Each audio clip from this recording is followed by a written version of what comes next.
Well, Thursday was the last day of training camp, which means it's only fitting that we have arguably our biggest day of updates yet.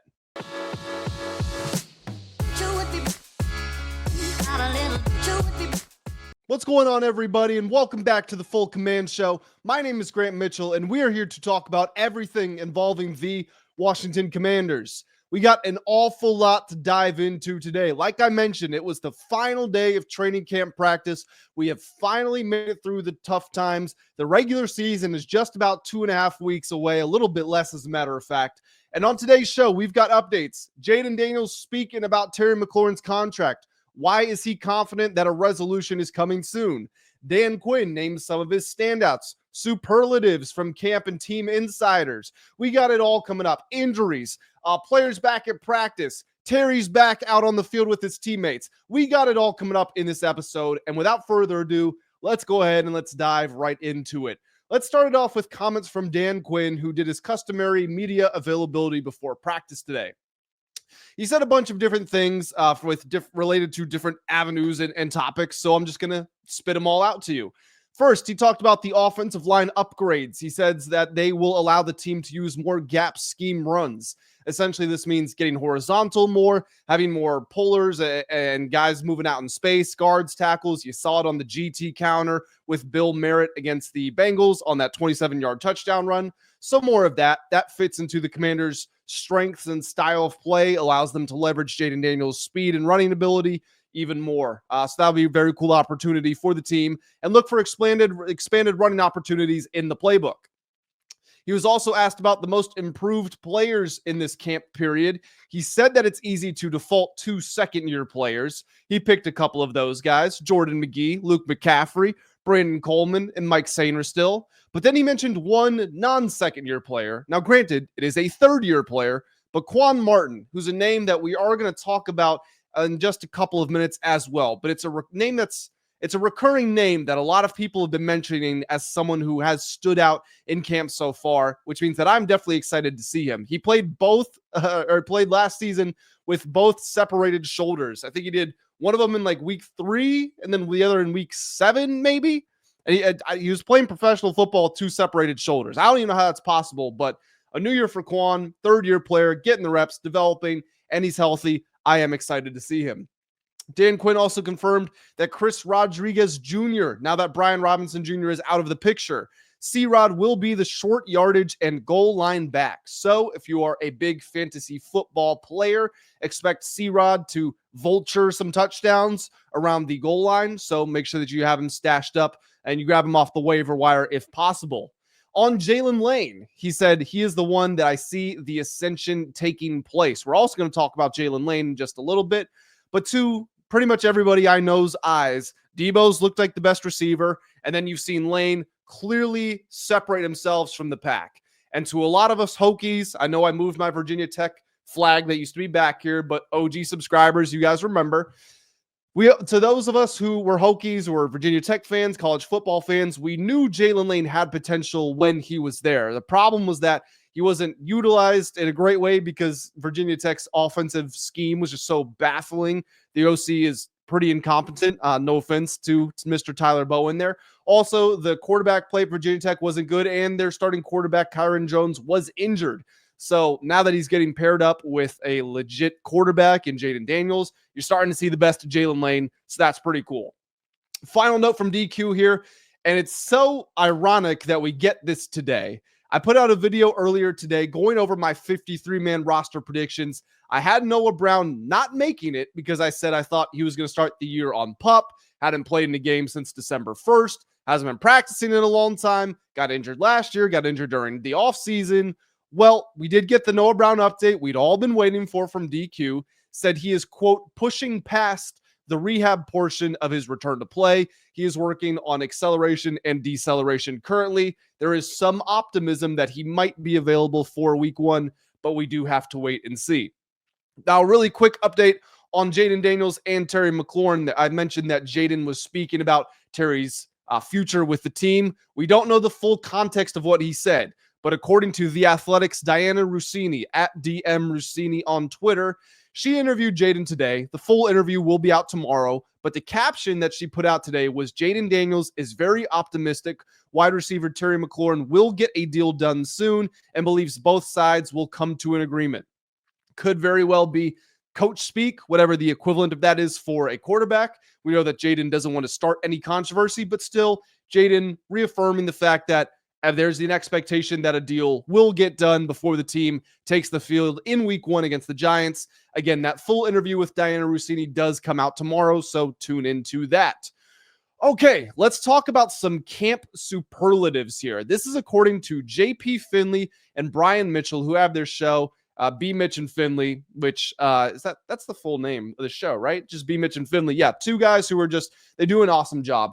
And I wanted to talk about their superlatives because obviously they have been at camp, they've been at the joint practices, they've been at the preseason games, and they have pretty good knowledge of what's going on. So JP's list: most impressive player, Deebo Samuel; best rookie, Trey Amos; best free agent addition, Dietrich Wise; a new Pro Bowler, so first time, guy wasn't made in a long time, Quan Martin. Remember I said we were going to mention him again? Quan Martin showing up here. And then the best player at camp, Jayden Daniels. Some similarities with BMitch, also some differences. His most impressive was JAYLIN Lane. He said that he wasn't expecting the big plays, just the plays on special teams, on the returns. So he was impressed to see him actually making large contributions through the air. Best rookie, once again, Trey Amos. The best free agent signing, Jonathan Jones and Will Harris. He had 2 of them there. A new Pro Bowler, Brandon Coleman.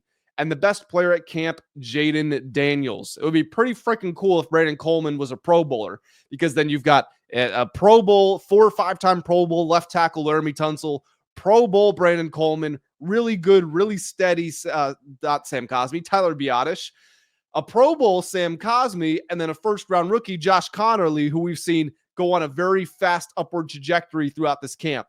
Looking at just his first preseason game to his second. He was still good in the first preseason game, but he was dominant in the second one. And that's after maybe not having the best camp. So the trajectory is going up, and that would mean the Commanders would have top 5 offensive line in the league if Coleman's a Pro Bowler too. So fingers crossed that BMitch is onto something here. Let's get actual updates from what happened out there on the field. Speaking of Brandon Coleman, he was back in pads today at the practice. He was out there for 11-on-11s in his starting left guard position. This is such a wave of relief, because if he was going to be injured and Cosmi was going to be injured, it was going to significantly stress not just the offensive line, but the offense as a whole. That was something Cliff Kingsbury addressed last week when he called out Terry McLaurin, said, look, we're missing our 2 guards, our 2 outside receivers. You got to get to practice, my man. So the starters today on the line were Tunsil, Coleman, Biadasz, Allegretti, and then Andrew Wiley at the right tackle spot, rotating with Josh Connerly Jr. Chris Paul also got some work with the ones today. Big news here as well. Terry McLaurin, Sam Cosmi, and Noah Brown were all out with the team watching practice today. Noah Brown warmed up, did some light movement, and Terry left to go to the side field to do some individual drills. Once practice was over, he huddled up with the other receivers and even went into the team locker room with them. So there seems to be a very slow integration of Terry back into the goings-on of the team. This does not mean that an extension is imminent. This does not mean that one is guaranteed or likely. For all we know, the situation hasn't changed. But Terry was not injured. We all know that. That ankle story, it's bogus. They were just doing it to give Terry the courtesy of not fining him $50,000 a day. And eventually Cliff made a statement, and then the front office backed him up, took Terry off pup. So I believe that he still has to get his conditioning up. I don't believe it had anything to do with an ankle, but Terry is still under contract. That's something that a lot of people have pointed out in the comments, and rightfully so. We're acting sometimes as if Terry is just a free agent walking around and he doesn't want to leave town. No, he's supposed to get $23 million a year this season. Actually, take that back. I think it's a $23 million average value contract. This year, he could have made $19.5 million. Might need to fact check me on that, but I do believe that was the case. But bottom line, Terry starting to be a part of the team again, and that's good. Bill, Jacory Croskey-Merritt also wore a non-contact jersey today. Nothing to be afraid of. It relates back to that shoulder. I don't want to call it an injury necessarily. Just you get some bumps and bruises playing tackle football, and he got one of those against the Patriots. He wore a non-contact jersey for a couple of days before the Bengals game, and then he played really well. I assume that he's going to get a small bit of work in this Ravens game, maybe not a ton, because he does seem to have solidified himself as being a part of the game plan, if not the starter in week 1. But he is still a rookie. And also keep in mind, he didn't play his senior year of football when he was at Arizona. So any reps are valuable reps for him. So non-contact jersey, stay off of him. Let him get back to 100% or as close to it as possible. Give him the reps in the preseason game. Again, throw the non-contact back on if you need to. Let him rest up and be ready for week 1 against the Giants, who do have quite the defensive line. So he will need to be his best. So we jumped all over the place there. We talked about DQ. We talked about Terry and Jayden, updates from JP Finlay and BMitch, and then what happened at practice. I wanted to close this out by talking about what's going to happen next year, because ESPN draft expert Field Yates did put out his mock draft. He had the Commanders picking 25th overall, and he had them selecting Alabama wide receiver Jeremy Bernard, who is a 6'1" wideout from Las Vegas, 50 receptions, 794 yards, 2 touchdowns at Alabama last year. The touchdowns, not amazing, but you got to keep in mind Bama was a very run-first offense with Jalen Milroe, specifically being the guy there. Milroe also didn't have a great year throwing the ball, so for Bernard to actually get those 794 yards, that is actually pretty impressive. Matter of fact, I want to see how that relates to Ryan Williams, who, of course, is a superstar down there. So Ryan Williams had 865. Bernard was 70 yards behind him. So really not that much of a difference there. That is going to be that is really impressive. We'll see how he looks with Ty Simpson. If Ty Simpson amounts to anything this year, don't know. Haven't seen him play before. The other picks from the NFC East, Field Yates there had the Giants taking Clemson defensive tackle Peter Woods 4th overall. My question would be why? They have Kayvon Thibodeau and Brian Burns and Abdul Carter and Dexter Lawrence, and now we're going to get them Peter Woods. Are they trying to hold teams to 0 rushing yards every game? Is that the idea? Because when are they going to score? That would be my question. But he did have them taking Peter Woods. Like I said, he had the Cowboys picking 13th overall, taking another defensive tackle from Florida, Caleb Banks. And he had the Eagles taking an offensive tackle, Blake Miller, 31st overall out of Clemson. So a lot of trench play for the rest of the NFC East. Guys, we did jump all over the place. Like I said, a ton of updates from very different avenues, but I wanted to make sure that you guys are as in the loop as possible, because as we know, the news cycle never stops. It never sleeps. So once again, if you appreciate all the content that I'm putting out, then do me a favor, hit the like button. That is the easiest way to show your support for the channel. Make sure you go to the comment section. As always, leave me your thoughts on everything I said. Hit the subscribe button if you are new around here. We got a game in a couple of days. Be on the lookout for my game preview. But as always, I will see you in the next one. Have a great day.